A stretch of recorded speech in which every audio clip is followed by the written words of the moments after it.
बिस्मिल्लाहिर्रहमानिर्रहीम अस्सलाम वालेकुम वरहमतुल्लाहि वबरकातुहू। मैं हूं नात ख़्वां मोहम्मद बिलाल भट्टी और आज नात के हवाले से, नात पढ़ने के हवाले से बहुत ही मुफीद इन्फॉर्मेशन लेकर मैं आप सबकी खिदमत में हाज़िर हुआ हूँ। ये मेरे सेशन की दूसरी वीडियो है कि और नात पढ़ना सीखें। तो दोस्तों, आपने मेरी फ़र्स्ट वीडियो को इतना अच्छा रिस्पांस दिया, इतना प्यार दिया कि पाकिस्तान से, इंडिया से, ना जाने कहाँ कहाँ से मुझे व्हाट्सएप पर और कॉल पर लोगों ने मुझसे रब्ता किया और मुझे बताया कि आपकी पहली वीडियो से हमें बहुत ज़्यादा फ़ायदा हुआ है और बहुत से लोगों ने बहुत सा प्यार दिया। आप सबका बहुत बहुत शुक्रिया। और अगर किसी ने वो वीडियो नहीं देखी तो मैं लिंक डिस्क्रिप्शन में दे दूँगा, तो वो भी आप जाकर देखें, इंशाल्लाह ताला आपको बहुत फ़ायदा होगा। तो इस वीडियो का आगाज़ करते और नात खान अहबाब को इस वीडियो से बहुत फ़ायदा हासिल होने वाला है। इस वीडियो को एंड तक ज़रूर देखिएगा। चैनल पर नए हैं तो प्लीज़ चैनल को ज़रूर सब्सक्राइब कर लें और बेल आइकन को प्रेस कर लें ताकि हर आने वाली अच्छी वीडियो का नोटिफिकेशन सबसे पहले आप तक पहुंच सके। कि आज हम नात खानी के हवाले से जो मेजर गलतियां जो नात खां कर जाते हैं पढ़ने में, उनको पॉइंट आउट करने की कोशिश करेंगे और उनको बेहतर करने की कोशिश करेंगे। और इस वीडियो को ज़्यादा से ज़्यादा शेयर करें ताकि और भी नात खां हज़रात की इस्लाह हो सके। तो दोस्तों, एक बहुत ही खूबसूरत कलाम जो तकरीबन हर नात खां ने पढ़ा है, बलगल उला बिकमालिही। तो ये बहुत खूबसूरत कलाम है, लेकिन इस कलाम के तलफ़्फ़ुज़ की ऐसी गलती लोगों ने इसको बिगाड़ा कि इतना गलतुल-आम हो गया कि लोग इसको कैसे पढ़ते हैं, बलगलुल्लाह बेकमालिही, नऊज़ुबिल्लाह। तो बिल्कुल तलफ़्फ़ुज़ गलत है। ठीक लफ्ज़ नोट फरमा लें, बलगलुल्लाह बिकमालिही, बेकमालिही लफ्ज़ नहीं है, बिकमालिही। तो आज से अपने इसको बिकमालिही पढ़ना है, बे नहीं पढ़ना, वो एक तो गुस्ताखी में और बेअदबी में आ जाएगा। तो इस चीज़ से बचें। और मैं थोड़ा सा पढ़ के भी बता देता हूँ ताकि आपको आइडिया हो जाए। बलगल उला बिकमालिही कशफ दुजा बिजमालिही सल्लु अलैहि व आलिही सल्लु अलैहि व आलिही। और दूसरा यहाँ पर पॉइंट ये है कि बहुत सारे नात खां जो नए दोस्त आते हैं, उनका एक प्रॉब्लम ये होता है कि वो नेज़ल, नाक का बहुत यूज़ करते हैं। देखिए, ये चीज़ नोट फरमा लें कि कोई भी सिनफ है, वो नाक से पढ़ना टोटली गलत है, रॉन्ग है। चाहे वो नात हो, गज़ल हो, चाहे कुछ भी हो। नाक, कुछ ऐसे अल्फाज होते हैं जो नाक में ले जाके उनकी अदायगी ठीक होती है, लेकिन कुछ होते हैं वो थ्रू आउट जो है वो सारा कलाम ही नाक में पढ़ देते हैं, जो कि बिल्कुल गलत और नामुनासिब सी बात है। एग्ज़ाम्पल देता हूँ, जैसे जो दोस्त साहब आप नेज़ल का यूज़ करते हैं वो समझ जाएंगे कि जैसे फ़ॉर एग्ज़ाम्पल अगर कोई पढ़ता है, मैं एक नेज़ल से मैं पढ़ के आपको बताता हूँ। अल्लाहुम्मा सल्लि अला सय्यदिना व मौलाना मुहम्मदिन। ये मैंने जानबूझकर गलत इसलिए पढ़ा ताकि जो लोग नेज़ल से पढ़ते हैं उनको आइडिया हो कि हम क्या गलती कर रहे हैं। आपने गौर किया, मैंने सारा कलाम नेज़ल से पढ़ा, ये सारी लाइन।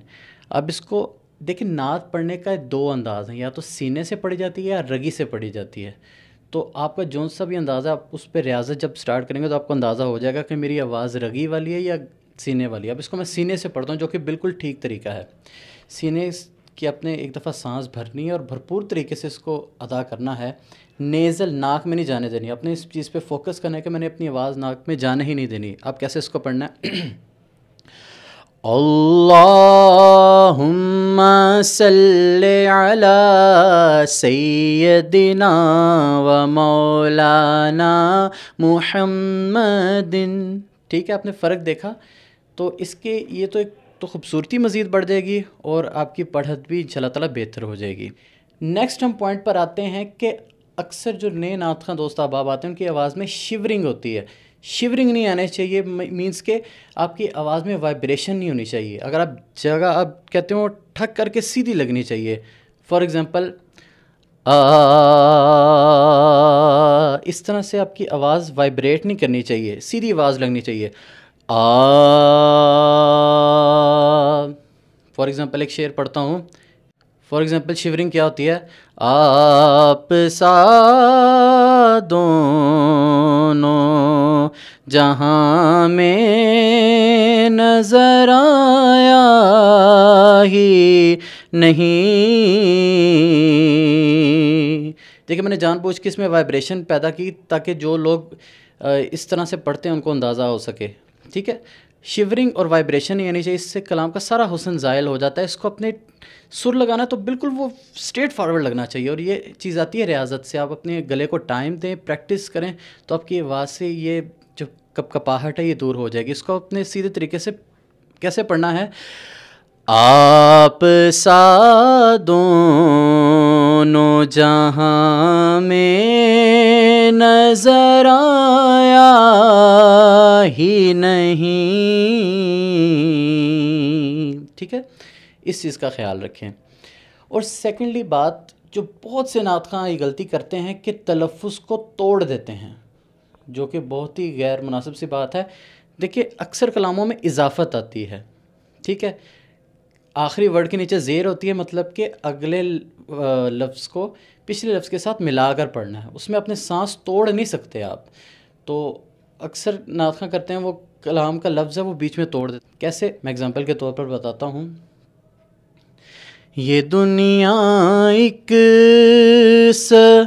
समंदर है, मगर साहिल मदीना है। ये मैंने जानबूझकर तोड़ा ताकि दोस्त साहब आपको आइडिया हो सके ताकि मैं क्या कहना चाह रहा हूँ। यानी कहने का मकसद है, कोई भी वर्ड आ रहा है तो आपने उसके नीचे देखने के ज़ेर तो नहीं है, ज़ेर है तो फिर आपने सांस नहीं तोड़नी, आपको कोई यहाँ पे छूट नहीं है। सांस आपने भरपूर लेकर उस वर्ड के हक़ को अदा करके फिर आगे बेशक आप सांस लें। तो इस चीज़ की बाँट कर लिया करें कि कहाँ सांस तोड़ना है, कहाँ लफ्ज़ मिलाकर पढ़ना है, इस चीज़ का ज़रूर ख्याल करें। यानी जाने अनजाने में लोग तलफ़्फ़ुज़ की इतनी जो है वो लापरवाही कर जाते हैं कि इंसान बेशक गज़ब का सुरीला हो, लेकिन जब वो लफ्ज़ ही तोड़ देगा तो सुनने वाले को एक जो सोती तासुर होता है वो सारा ज़ायल हो जाता है। वो सारा इम्पैक्ट और एक रूहानी कैफ़ियत जो बनी होती है वो सारी जो है वो एक हिसाब से ज़ायल हो जाती है। तो मैं इसको ठीक करके बताता हूँ कि इसको किस तरह अदा करना है। ये दुनिया एक समंदर है, मगर साहिल मदीना है। कोशिश करें एक ही सांस में उस लाइन को अदा कर दें, उसकी एक रूहानी कैफियत ही अलग होगी। तो ये चीज़ आएगी रियाज़त से, प्रैक्टिस से। तो कोई भी काम है वो प्रैक्टिस के बगैर नहीं आता, तो आप अपनी प्रैक्टिस को जारी रखिए। और मैंने इजाफ़त का जहाँ पे ज़िक्र किया, तो इजाफ़त क्या चीज़ है वो भी समझ लें कि कोई वर्ड है उसके आखिरी लफ्ज़ के नीचे ज़ेर है, और उसका मतलब ये है कि हमने इसको इन दोनों लफ्ज़ों को मिलाकर पढ़ना है। फॉर एग्ज़ाम्पल, एक कलाम है, हम सूए हश्र चलेंगे शही अबरार के पास। अब इसको मैं रॉन्ग पढ़ के पहले बताता हूँ, फिर इसको ठीक करके हम पढ़ेंगे। कैसे, हम सूए हश्र चलेंगे। देखिए, मैंने सूए हश्र को बीच में तोड़ दिया, हालांकि इसको मिलाकर पढ़ना था। कैसे, हम सूए हश्र चलेंगे, हम सूए हश्र चलेंगे, ना कि हम सूए हश्र चलेंगे। यानी कोई भी वर्ड आ रहा है उसके नीचे अगर ज़ेर है तो फिर आपने सांस नहीं तोड़नी, आपको कोई यहाँ पे छूट नहीं है। सांस आपने भरपूर लेकर उस वर्ड के हक़ को अदा करके फिर आगे बेशक आप सांस लें। तो इस चीज़ की बाँट कर लिया करें कि कहाँ सांस तोड़ना है, कहाँ लफ्ज़ मिलाकर पढ़ना है, इस चीज़ का ज़रूर ख्याल करें। और एक और ऐसी मेजर मिस्टेक है जो अक्सर नात ख़ां अहबाब करते हैं कि नात का आगाज़ करते हैं तो एक टेक से करते हैं। टेक से मुराद एक सहारा लेकर, मैं के बेवक तो। अब जो मैंने शुरू में किया है, यानी कि मैंने एक सहारा लिया है, तो ये चीज़ नहीं करनी चाहिए। बिल्कुल डायरेक्ट आपका सुर लगना चाहिए, मैं के बेवक तो बेमाया हूँ। ये चीज़ मुकाबला जात में बहुत ज़्यादा नोट होती है कि आपने टेक से नहीं पढ़ना। जो चीज़ आपने गुनगुनानी है या अपना खर्च कायम करना है तो अपने माइक पर आने से पहले इसको कर लेना है। जैसे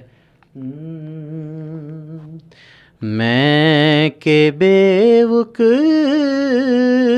तो, यानी जो आपने मिस्टेक माइक पर कर दी वो जजेस नोट कर लेंगे, वो आपकी मिस्टेक में काउंट हो जाएगा। तो लिहाजा बेशक ये मुकाबला जात की बात नहीं मैं कर रहा, कोई भी अपने महफ़िल में पढ़ना है, टीवी चैनल्स पर पढ़ना है, तो अपनी आदत बना लें कि हमने बिल्कुल खड़े सुर के साथ डायरेक्ट आवाज़ हमारी लगनी चाहिए। तो ये चीज़ भी प्रैक्टिस से आएगी, तो इसको भी अपनी प्रैक्टिस में इसको शामिल करें। और इस वीडियो को ख़त्म करने से पहले लास्ट टॉपिक जो बहुत इंपॉर्टेंट है वो है खर्च। आपको अपने खर्च का आइडिया होना चाहिए कि हमारा खर्च क्या है। नए आने वाले दोस्तों को बता देता हूँ कि खर्च होता क्या है, यानी कि आपका स्टार्टिंग लेवल कि जो आपने जिस सुर से आगाज़ करना है उसका आपको आइडिया कैसे होगा। तो आप जिस लेवल में बात कर रहे हैं ना, यानी मैं आपसे जो बात कर रहा हूँ यही मेरा खर्च है, ठीक है। इसी लेवल से अपने कलाम का आगाज़ करें, ना नीचे ना ऊपर, ठीक है। कुछ दोस्त अब आप नए पढ़ने वाले दोस्त क्या करते हैं कि बहुत ऊंचा स्टार्ट ले देते हैं। मतलब एक नात खां को सुना, जैसे हमारे मुल्क पाकिस्तान के बड़े ही मोतबर सना खां, मुमताज़ सना खां, जुल्फ़िकार अली हुसैनी जो बहुत खूबसूरत पढ़ते हैं, हमारे सीनियर्स में से हैं, तो उनका खर्च बहुत ऊंचा है, वो बहुत ऊंचा स्टार्ट लेते हैं। ज़ाहिर है वो लेजेंड हैं, उनकी प्रैक्टिस है, तो अक्सर जो नात खां उनके फॉलोअर्स हैं उनको पढ़ना चाहते हैं, वो भी उसी तरह उसी खर्च से स्टार्ट करते हैं। उसका रिज़ल्ट क्या निकलता है कि अंतरा उनसे सही निभाया नहीं जाता और आवाज़ ब्लास्ट हो जाती है। इसीलिए कहा जाता है कि कॉपी जिस मर्ज़ी को करें लेकिन अंदाज़ अपना हो, खर्च अपना हो। कलाम जिस मर्ज़ी नात खां का पढ़ें आप, जो आपको पसंद है, लेकिन खर्च जो आपको अल्लाह पाक ने आवाज़ दी है उसी खर्च में रहते हुए आपने पढ़ना है। अब मैं यहाँ पर एग्जांपल देने लगा हूँ कि खर्च आखिर होता क्या है। फॉर एग्ज़ाम्पल नात है काश वो चेहरा मेरी आँख ने देखा होता।